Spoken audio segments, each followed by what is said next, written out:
இதை நல்லா புரிஞ்சுக்கோங்க.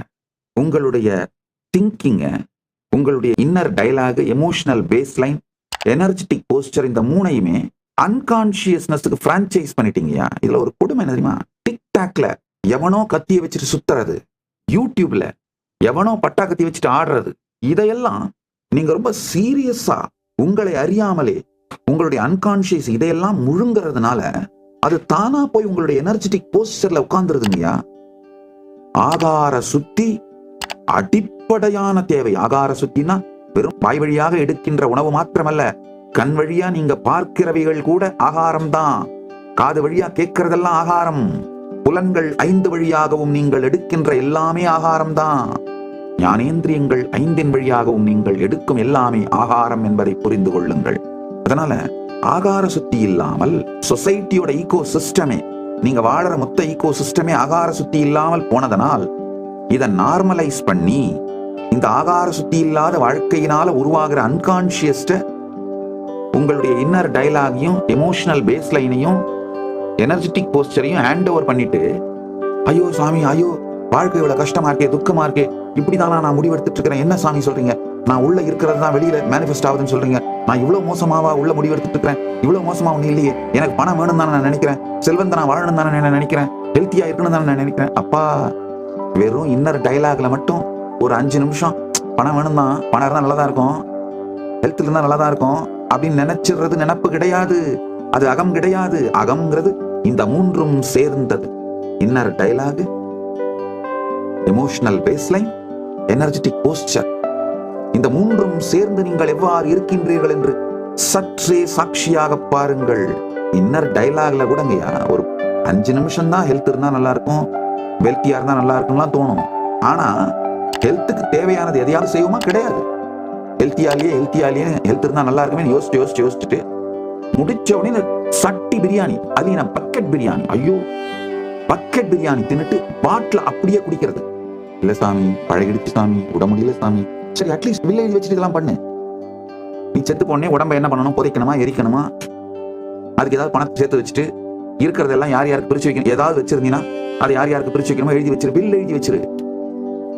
இந்த மாதிரி நான் தொடர்ந்து குடிப்பதனால், தொடர்ந்து மாம்சம் உண்ணுவதனால், உடல் நலத்துக்கு தகாத உணவுகளை கொண்டு வாழ்வதனால் எப்ப வேணா இது புட்டுட்டு போயிரும். எழுது, உட்கார்ந்து எழுதுனீங்கன்னா தான் இந்த உண்மை புரியும். என்ன சாமி, புது வருஷம் பிறக்கிற நேரத்தில் இப்படி எல்லாம் சொல்றீங்க, தயவு செய்து என்னை மன்னித்து விடுங்கள். நேர்மறையாகவும் ஒரு சத்தியத்தை சொல்ல வேண்டும், எதிர்மறையாகவும் அந்த சத்தியத்தை சொல்ல வேண்டும். அதாவது சரியானதை செய்தால் வாழ்க்கை எப்படி இருக்கும் என்றும் நான் உங்களுக்கு சொல்ல வேண்டும், சரியானதை செய்யவில்லை என்றால் வாழ்க்கை எப்படி போகும் என்பதை உங்களுக்கு சொல்ல வேண்டிய கடமை எனக்கு இருப்பதனால் சொல்லுகின்றேன். இது வலித்தால் என்னை மன்னித்து விடுங்கள். ஆனால் நான் சொல்வது உண்மை, நான் சொல்வது சத்தியம். உட்கார்ந்து பில் எழுதுனீங்கன்னா அட்லீஸ்ட் உரைக்கும். ஆமாண்டா, இது எப்போ வேணா பொட்டுன்னு புட்டுட்டு போயிருந்தா. நன்றாக புரிந்து கொள்ளும். உங்க இன்னர் டயலாக் எவ்வளவு கான்ஃபிளிக்ட்ஸோட ஸ்ட்ரென்த் இல்லாம இருக்குன்னு புரிஞ்சுக்குங்க. ஒரு பிளிம்சியா இருக்கு. ஒரு பிளாஸ்டிக் ஷீட்டை கேடயமா வச்சுக்கிட்டு, ப்ரொடெக்ஷனா வச்சுக்கிட்டு நியூக்ளியர் பாம் வாருக்கு போனீங்கன்னா என்ன ஆகும்? அததான் ஒரு பிளிம்சியான இன்னர் டயலாக வச்சுட்டு இந்த உலகத்தை வாழ போனீங்கன்னா என்ன ஆகும்? வாழ்க்கையை வாழ போனீங்கன்னா.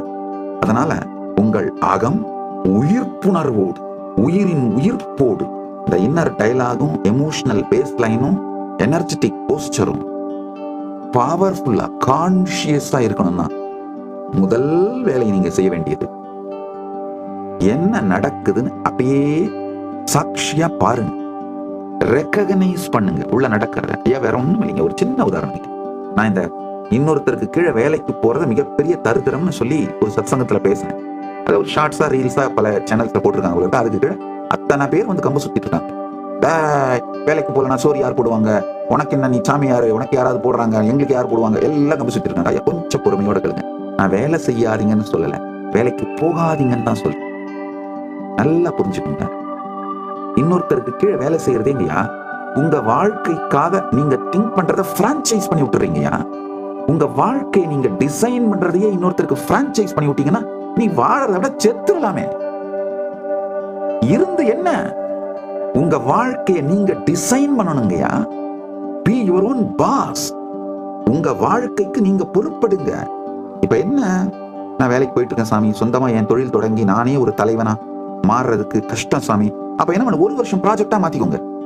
இந்த வருஷம் 2026க்கு இந்த ஃபுல் இயர் இதான் என் ப்ராஜெக்ட். மெதுவா ஒரு சுயதொழில் தொடங்குவேன்.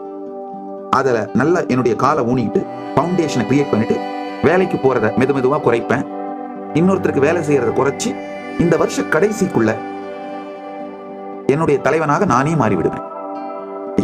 நம்ம வாழ்க்கையை வடிவமைப்பதை, நம்ம வாழ்க்கைனா நம்முடைய தினசரி, நம்ம 24 மணி நேரம் தாங்க நம்ம வாழ்க்கை.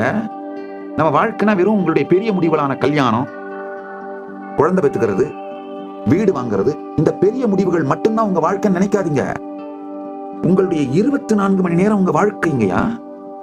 உங்க வாழ்க்கையை இன்னொருத்தருக்கு பிரான்சைஸ் பண்ணி விட்டா என்ன வாழ்க்கை? சற்றே கொஞ்சம் பொறுமையோட கேளுங்க. உங்களுடைய 24 மணி நேரத்தை ஒரு மாச சம்பளத்துக்காக, சரி நீங்க 24 மணி நேரம் வேலைக்கு போறத 8 மணி நேரம் கூட வச்சுக்கோங்க. உங்களுடைய மேஜர் எனர்ஜெட்டிக்கான பிரைம் டைம், நீங்க அவேரா கான்சியஸா ஆக்டிவா இருக்கிற உங்க பிரைம் டைமை இன்னொருத்தட்ட கொடுத்து விட்டீங்கன்னா, அவங்க டிசைன் பண்றாங்கன்னா, உங்க லைஃப்ல எப்படி உங்களுக்கு ஃபுல்ஃபில்மெண்ட் வரும்? நீ எத்தனை கோடி வைத்திருந்தாலும் இன்னொருத்தனுக்கு கீழே வேலை செய்யறன்னா நீ ஃபெயிலியர் தான். உங்கள் வாழ்க்கையை நீங்க கான்சியஸா டிசைன் பண்ணுங்கயா. நீங்க உங்களுடைய லைஃபோட ஆர்கிடெக்டா மாறுங்கயா. நான் சொன்ன உண்மை அந்த சத்சங்கத்துல இப்பவும் சொல்றேன் திரும்ப, பி யுவர் ஓன் பாஸ். வேலை செய்யாதீங்கன்னு நான் சொல்லல, வேலைக்கு போகாதீங்கன்னு தான் நான் சொன்னேன். நல்லா புரிஞ்சுக்கோங்க. அதாவது எப்போ நீங்க கான்சியஸா உங்க லைஃபை டிசைன் பண்ண ஆரம்பிக்கிறீங்களோ, அப்போ நீங்க முதிர்ச்சி அடைய மெச்சூரிட்டி ஆக அதனோட பலன், லாபத்தை முழுக்க நீங்க அனுபவிப்பீங்கயா. இதுல இன்னும் பல பேர் கேட்டாங்க, யாருமே வேலைக்கு போலனா அப்ப எல்லாருமே லீடர் ஆகணும்னா, எல்லாருமே பாஸ் ஆகணும்னா யார் தான் வேலை செய்வாங்க? அட லூசுங்களா, உலகத்துல இருக்க அத்தனை கோடி பேரும் நான் சொல்றதை கேட்கிற அளவுக்கு புத்திசாலிங்க இல்லையா? கேட்கிற புத்திசாலிங்க லீடரா மாறுங்கப்பா, அவ்வளவுதான் யா. ஆழ்ந்து கேளுங்க. நாள் முழுவதையும் நீங்க டிசைன் பண்ற அளவுக்கு கான்சியஸ் ஆவறதுதான் வெற்றியின் முதல் படிங்கயா. அதுக்கு பிறகுதான் என்ன ஆகும்? ஆக்சுவலாங்கய்யா, இந்த வேலைக்கு போறதுல ஒரு மிகப்பெரிய கொடுமை என்னன்னா, உங்க 8 மணி நேரம் உங்க நாள் இன்னொருத்தருக்குன்னு கொடுத்ததுனால, உங்க நாளை ப்ரொடக்டிவா மாத்தினாலும் அதனோட பலனை இன்னொருத்தன் தான் அனுபவிக்க போறான்னு, உங்க நாளை ப்ரொடக்டிவா மாத்துறது, அதுக்கு கான்சியஸா உங்களுடைய எனர்ஜி, இன்டெலிஜென்ஸ் இதெல்லாம் செலவு பண்றதே நீங்களே கான்சியஸா மறுக்க ஆரம்பிச்சிருங்க. என்ன இவ்வளவு வேலை செஞ்சாலும் மேனேஜர் தானே பேர் வரப்போகுது, பாஸுக்கு தானே, அவன் தானே ரிச் ஆக போறான், நமக்கு என்னடா விடுறா, எவ்வளவு ஏமாத்தலாம்டா. உங்களுக்கு புரிய மாட்டேங்குது. முதல்ல பாஸையும் மேனேஜரையும் ஏமாத்துறதுக்காக உங்களுடைய எஃபிஷியன்சி, எனர்ஜி, இன்டெலிஜென்ஸ், டேலண்ட் இதெல்லாம் யூஸ் பண்ணாம இருக்க ஆரம்பிச்சு மெதுவா அந்த டேலண்ட்ஸ்லாம் உங்களை விட்டு போய் உண்மையிலேயே தத்தியா ஆயிடுறீங்க. இது உங்களுடைய அகத்திற்கு, உங்களுடைய கான்சியஸ்னஸ், உங்களுடைய இருப்புக்கு நீங்கள் செய்து கொள்ளும் துரோகம்ங்கயா.